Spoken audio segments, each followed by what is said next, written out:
আজকে দেখাবো মাকামে জিহেরকা ইনশাআল্লাহ, আসলি, করার এবং জাওয়াব প্লাস জাওয়াব জব। এটাকে আসলে মানে আলাদাভাবে পড়লে খুব বেশি ভালো লাগে না আমার কাছে। আমার কাছে মনে হয় যে জবাব এবং জবাব জবটা যদি মিক্স করে পড়া যায় তাহলে সবচেয়ে বেশি ভালো লাগে। বিশেষ কারি সাহেবরা এটাই করে থাকেন আর কি। মাকাম জিহেরকা আসলি। না না না না না না না না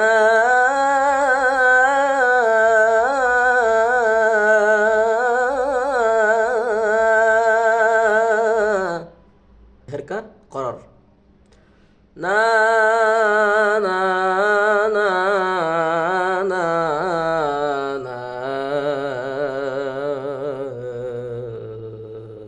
করার জেহেরকা যাও প্লাস যাও যাও না না না না না